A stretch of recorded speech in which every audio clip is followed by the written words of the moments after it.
Gratitude is the antidote to insanity. The polarities are all around us all the time. And all of our lives have positive and negative aspects. Our choice is how we look at the happenings in our lives and what we focus on. The spiritual war on the battlefield of our minds.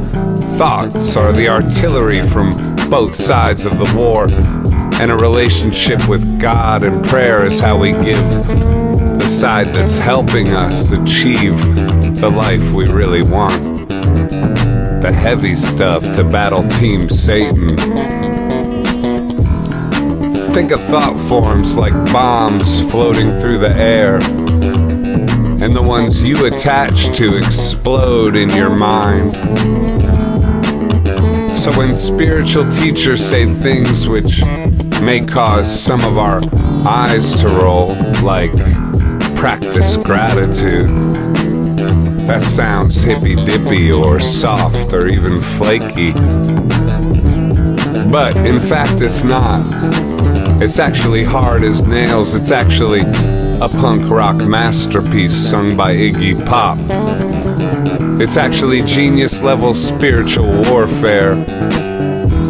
Our external circumstances don't determine our states of mind, but we always do. And what hard external circumstances can do, though, is amp up the thought bombs from the dark side way, way up. So in lean times, obviously, we have to be more vigilant. We have to double down on gratitude. Practicing gratitude is like a thought bomb maker for the light side of spiritual war, or for the side creating the spiritual energy we need to attain our dreams. And I don't know about you, but for me, my life, there has never been a period when all aspects were exactly how I wanted them to be at the same time. Life is more like a game of whack-a-mole. You knock down one problem, only to have another rise up. Finances, health, relationships, spirit, purpose. Perhaps some have all areas of their lives dialed in all the time, but if they exist, I've never encountered one. So our circumstances are not our master, and if we let them be, it's as if we are giving the controls of our life to a chaotic and drunken lunatic. What happens to us shouldn't decide how we happen to life or how we happen to live, because we determine our state of mind and gratitude for the things to be grateful for, which we can all find. Taking a breath can be something to be grateful for. If you think that's silly, ask someone with emphysema how silly that is. And by the way, breath alone can up-level your spirit. Gratitude for the breath leading to the question of why am I grateful, leading to breath work, leading to rejuvenation of the body, mind, and soul, leading to more gratitude. Both polarities operating from momentum, and that's why our decision in which way we decide to go is so crucial. Because darkness spins out of control even more easily than the light builds. But the light builds and builds and builds as well. So momentum is key. And when we look at which of these polarities we choose to side with, there are things we can do to really empower us to choose the side that will lead us to the life we really want. First of all, really becoming aware that it is, in fact, a choice. Most are walking around unaware that the choice is even their own. And they live in a world where a victim mentality is reinforced, justified, and encouraged. It's pretending to be their friend, but take the mask off, that type of false compassion, and a red-faced smiling devil is revealed. For those that resist viewing these things along spiritual lines, believe me, I understand how bizarre the world we find ourselves in actually is. I don't pretend to not see the absurdity and strangeness of it all. But these forces are becoming increasingly obvious and more difficult to pretend like they don't exist. The veil has been lifted, largely been lifted, and the tactics and playbooks are becoming increasingly obvious as well. So for any of us to stand a chance at aligning ourselves with the forces of self-empowerment, we have to pay attention at what we pay attention to, and always remember, until we know we're in a war, we'll never know what prayer's for. Until we know we're in a war, we'll never know what prayer is for. What do we allow in? If we go along with the gravity of the world, what we let in will make aligning ourselves with the light nearly impossible, if not straight up impossible. Society submerges us in porn. Ask yourself why that's free. Consider it a weapon against self-empowerment, and we begin to see it for what it is. I've had many struggles with porn on my journey, and I'm far from prudish. But if I want to intelligently design my life, and thanks to the years of experience, I can do that.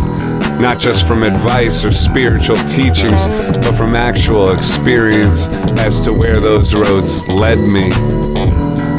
Looking at it logically, any cheap hedonistic dopamine flood will obviously lead us to a state of depletion, whereby the only way out is addictive and repetitive behavior, or else a recovery phase of overcoming it. So we can choose to be smart and eliminate all the cheap escape paths approved and encouraged by society. Porn, drugs and alcohol, escapist TV and junk food. All of these things lead us to depletion and a foggy mind, where demonic attack becomes impossible to defend ourselves against. And always remember, until we know we're in a war, we'll never know what prayer is for. Until we know we're in a war, we'll never know what prayer is for. All of these things also are basically invitations to demonic entities as well. When we eliminate these, our dopamine production and reception capacities don't shut off. They are vital to our survival. So they choose different pathways to find expression. They then have to access, to respond and produce from activities that lead to the life we actually want. They emerge through discipline, through gratitude, through progress on our goals and unity with love. Replace porn with early morning wake-ups and cold plunge. Replace drugs and alcohol with fasting and Wim Hof breath work. Replace escapist TV with content on YouTube that's motivating towards the direction of your dreams, sermons and self-help.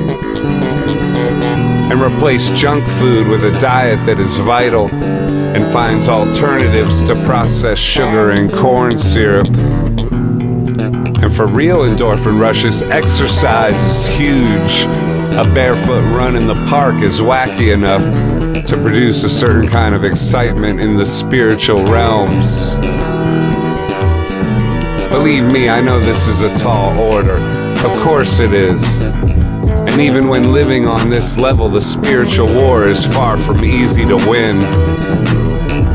Which is why those of us who have made it to these healthy modalities understand how impossible the whole thing is without this shift in external behaviors.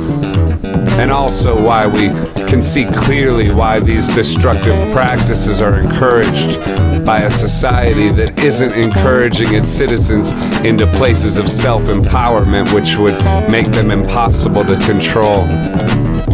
Which loops us back to gratitude until we know we're in a war. We'll never know what prayer is for. Finding what makes us grateful, even when submerged in low energy activity, can act as a sort of spiritual life raft that can bring us to the places where we can actually overcome the nefarious habits which make us open fodder for demonic attack. And I forgot where I heard this, but it's the chorus of this song. The phrase, until you know you're in a war, you'll never know what prayer's for. Until you know you're in a war, you'll never know what prayer's for. Because when we genuinely ask for help in all this, actual help is delivered. Let's go. Don't let the demons win. Until we know we're in a war, we'll never know what prayer's for. Oh yeah. Until we know we're in a war, we'll never know what prayer's for. Oh yeah. Until we know we're in a war, we'll never know what prayer's for. Oh yeah.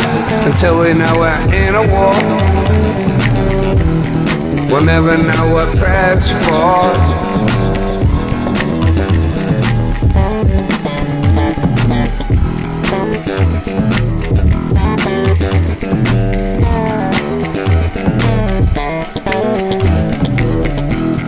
Until we know we're in a war,